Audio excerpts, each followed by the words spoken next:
Hi, my name is Dr. Mona Arvinabaro, and I'm here today to talk to you a little bit about role of psychosocial aspects and factors in injury rehabilitation, particularly as it relates to your role as the rehabilitation professional in that process.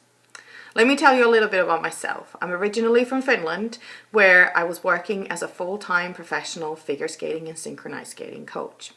I then moved to the United Kingdom, where I obtained a degree in psychology, followed by a PhD in sports psychology. I'm a British Psychological Society chartered psychologist, as well as associate fellow of the society, and I have since been also recognized as a sports psychology professional by the Finnish Psychological Association. I currently work and live in Wisconsin. So I work at the University of Wisconsin-Milwaukee, where I'm in the Department of Kinesiology.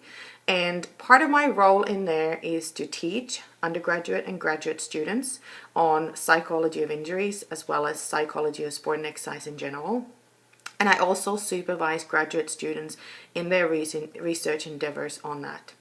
Big part of my role is also to conduct research, and this one falls under the big umbrella of psychology of injuries, and big part of my role is also to work together with our athletic training department and the staff there in providing holistic care plans for our student athletes, and I'm the person who provides some of the psychological consultancy services to these athletes.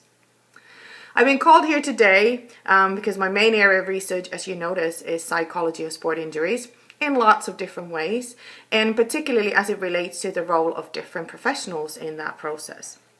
As you see, I'm not an athletic trainer or a physical therapist or physiotherapist, as they call them in the UK, or an occupational therapist. Indeed, if I have to evaluate my ability to understand human anatomy and biomechanics, I'd probably say it's a marginal at best. However, I work really closely with the said professionals, and together I feel we complement each other. As part of your course, you've been asked to read one of my recent papers, which is all about athletic trainers' views and experiences of being part of a multidisciplinary team approach to sport injury rehabilitation. I published that paper together with a colleague of mine, Dr. Damien Clement from West Virginia University, who I believe you have met in this course earlier.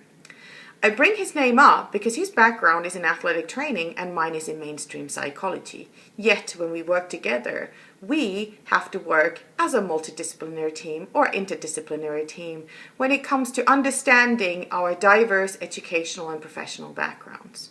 So let's have a look at this paper in a little bit more detail. The paper you've been asked to read is underpinned by a theoretical model developed by myself and Dr. Clement a few years back. It's underpinned by assumption that the client, or in this case the injured athlete, becomes the central part of the rehabilitation process. Surrounding the athlete are those primary treatment providers, such as athletic trainers, or physical therapists, or occupational therapists, and surgeons and physicians.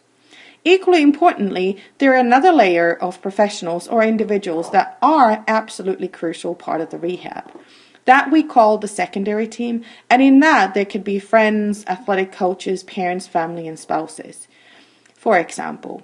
So depending on the athlete's or the person's need, people from the secondary team can become vitally important in ensuring a successful rehabilitation.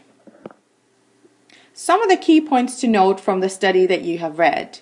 It's important that athletes have access to a multidisciplinary team of professionals. That means that you and I, as healthcare professionals, need to learn how to work together for the benefit of the athlete. The results from the ATs also showed support for the theoretical model I described earlier.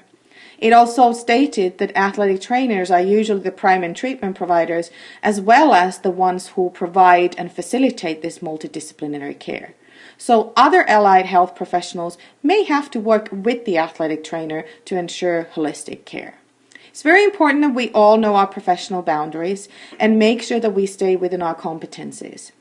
And a key to successful collaboration and the appropriate psychosocial care, it actually stems from good communication between all individuals, be it with the athlete or other professionals.